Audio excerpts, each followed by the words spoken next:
Coach, you want to start with Steve? Yeah, I thought that actually it was a very hard-fought game. Yale is one of the most mentally tough teams that we've played. We could not break them. I mean, we had them down, I think, even at 35 at some point, and I just have a ton of respect for them and their program and how mentally tough their guards in particular were against our pressure. So I'm happy with the win. We had a ton of adversity throughout the game and kept wondering how many bullets we had left because it was like the trainer kept giving me updates that didn't make me too happy. And then finally, I think we had a lot of kids play with some courage and just they played for each other. And it's one of the first times that I've seen this team just come together and play for each other and not be worried about themselves. And I don't mean in a selfish way at all. It's just that we got a bunch of new players and they're trying to figure their own roles out.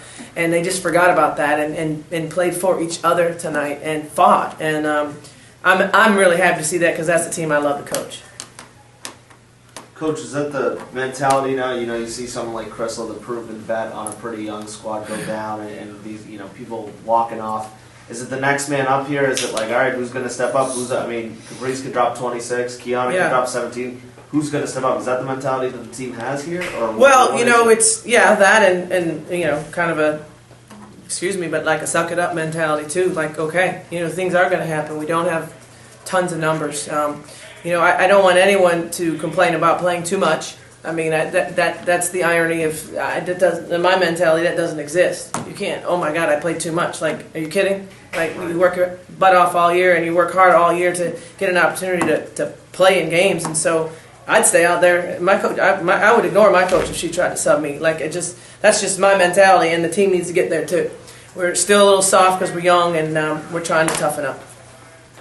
That, like you said, very much back and forth affair. There was 3 points, and I think by my calculation, with an 18-3 run over those last 6 minutes or so, that kind of put it, gave you a pretty big lead, relatively speaking, the biggest one in the lead at the half. Mm-hmm. How important was that to close it out? Not only close out the first half on a good note, but also start out 9-0 in the second half. Had to feel good to really get that momentum going in the late stages. A couple things. I thought Soraya McGuire's energy when she got in the ball game was tremendous, and she spent all of halftime in the bathroom. Pre-game meal be gone, basically. So we didn't know if we'd have her in the second half, but I thought her energy was ridiculous and really changed the game. But I mean, our confidence really is starting to turn towards Caprice. I mean, Caprice is just really emerging.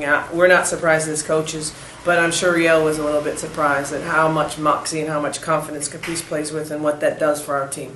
And so I think that, we changed the starting lineup. We really wanted to address the first 4 minutes of the second half because we have been brutally bad the first 4 minutes of the second half in every game this year. And we knew that stat. We were at 5.2. I lied to the team and told them it was 4.2, but we'd only been scoring 4 or 5 points in that 4-minute segment, and that's not good enough. And so we addressed that tonight. I thought they took care of business with that 9-0 run. Very important and very much a part of our game plan.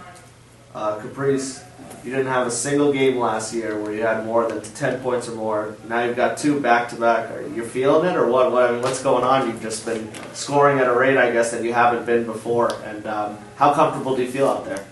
Very comfortable. I mean, I've worked for this the entire summer with coaches day in and day out, and with the new offense, it's a lot of gaps, a lot of easy points you can get in there and get your teammates involved, and everyone's looking for everyone. So it's becoming very easy with the offense and just working day in and day out. Last question for you, Caprice. When you see something like Crystal go down, when you don't know whether maybe Soraya is not going to be there for the second half, what goes through your mind, and how much are you looking forward to kind of stepping up there and maybe being a leader in that regard? Well, we faced a lot of adversity this entire season. At the beginning of the season, we had 4 players in a car accident. We've had a player who's torn her ACL. So at this point, it's just like someone else has to step up. In my mind, I'm thinking, okay, I got you. One of my teammates are going to have my back just like I have their back, and that's how we're going to have to play. Awesome. Thanks, guys. Not a bad night for the sophomore class, though. Not at all. Wow.